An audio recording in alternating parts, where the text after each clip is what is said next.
Crise no Bayern de Munique às vésperas da Champions League. O United ainda quer Sancho para a próxima temporada e a espanholização do futebol brasileiro.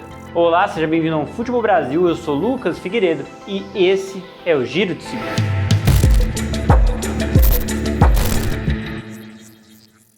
Às vésperas do jogo mais importante da temporada e com certeza o mais difícil, o Bayern de Munique se encontra com mais problemas do que gostaria de ter. Como se não já bastasse a ausência do principal goleador da temporada, já que Lewandowski ainda não volta da lesão para essa partida da Champions, os bávaros se veem com problemas com o atual treinador Hans Flick. Atritos entre o comandante da equipe e o diretor de futebol do Bayern, Hassan Salihamidzic, eu nunca vou acertar esse nome, chegaram a um ponto que não tem mais volta. Foi o que disse o ex-Bayern de Munique Lothar Matthaus à entrevista à Bild. Ficou mais perceptível ainda a situação problemática dentro do clube, quando alguns dos nomes mais antigos dentro do time tentaram aliviar a situação nas entrevistas e coletivas de imprensa. Quando o jogador tenta apaziguar a situação é que a coisa está feia, Neuer e Thomas Müller externalizaram suas preocupações e pediram continuidade. O fato é que tudo acontece no pior momento possível, onde o time alemão precisa vencer o Paris Saint-Germain da França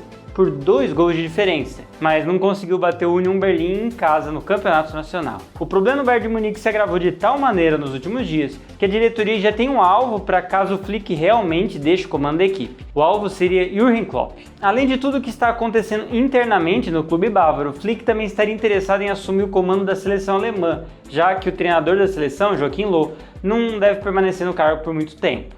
Independente do motivo da saída de Hans Flick, o Bayern de Munique buscaria um nome de peso para assumir a posição e o atual treinador do Liverpool seria a principal opção no momento. Klopp estaria decepcionado com as recentes decisões e contratações dos Reds, e isso daria uma brecha para uma possível mudança de clube. A incapacidade de achar uma reposição aos zagueiros lesionados e também de renovar contrato com Wijnaldum são fatores importantes para o treinador. Lógico que existe uma diferença entre estar infeliz, e querer sair do clube, mas o Bayern de Munique tem 2 pontos a seu favor. Um dos mais vencedores clubes dos últimos anos e dinheiro. Nesse fim de semana uma novela se intensificou um pouco mais no PSG. Neymar teria começado a dificultar a renovação com o clube francês com o intuito de deixar a porta aberta para propostas externas. Então, como sempre, Neymar foi novamente vinculado ao Barcelona, Desde que saiu da Espanha, em toda a janela de transferência, a possibilidade de volta do brasileiro ao Camp Nou é noticiada. E bem, pode ser mais uma delas, O fato é que Neymar já declarou interesse em jogar novamente com Messi e com a chegada de Laporta à presidência do Barça, a renovação do argentino com o clube catalão fica muito mais próxima. Neymar tem contrato até junho de 2022, então precisaria renovar com o PSG até o fim desse ano agora. Caso isso não aconteça, ele fica livre para assinar com qualquer clube em um pré-contrato e sair de graça no meio do ano que vem. O grande problema não seria a transferência e sim o salário do jogador, O Barcelona vive uma crise financeira.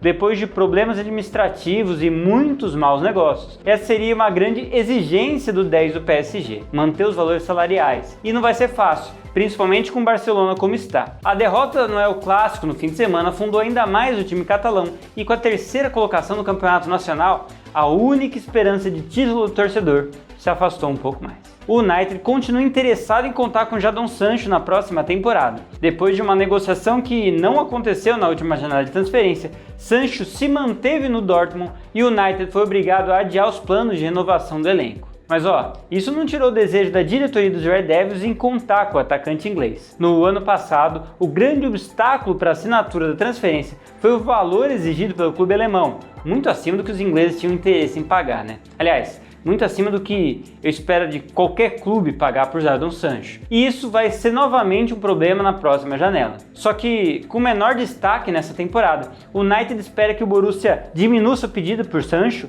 que era de mais de 110 milhões de euros, para algo mais palpável, mais perto dos 80 milhões oferecidos pelo clube inicialmente. Mas assim, o United declarou que continua interessado em Jadon Sancho, mas praticamente fechou as portas para Erling Haaland. Enquanto o norueguês se torna o jogador mais badalado do futebol, seus valores começam a fugir da realidade, né? O United poderia ter fechado o contrato com o atacante de 20 anos em janeiro do ano passado, mas o acordo não se concretizou por causa de um desentendimento sobre a cláusula de rescisão. Hoje, pelos valores pedidos por Mino Raiola, a contratação de Haaland deixa de ser interessante para os Red Devils, que não devem nem entrar na briga pelo jogador. Na verdade, considerando os valores exigidos pelo empresário do atleta, sobram poucos times que se disporiam a tanto, né? O próprio Manchester City já deixou claro que não irá pagar mais de 100 milhões de euros por ninguém, o que limita ainda mais a possibilidade de destino. Talvez hoje somente o Chelsea seja um futuro realista nesses valores. Haaland pode ficar com problemas pelo próprio sucesso. Agora vamos falar um pouco de futebol brasileiro e lógico que a gente tem que falar de Flamengo e Palmeiras. O jogo da Supercopa ontem foi a consagração de duas equipes que se consolidaram como mais fortes do futebol nacional atualmente. Cara, que jogaço de bola, um verdadeiro espetáculo, muito acima, por exemplo, do que foi o El Clássico no sábado. Mas a Supercopa como título não é a grande questão aqui. Precisamos falar sim sobre a situação de hegemonia de Palmeiras e Flamengo. Uma administração bem feita, com um planejamento de futuro consciente, somado a uma reestruturação financeira. Os dois se tornaram muito mais estáveis do que o restante da elite do futebol, e isso deve perdurar por um bom tempo ainda. Estamos à beira do que a gente chama de espanholização, né?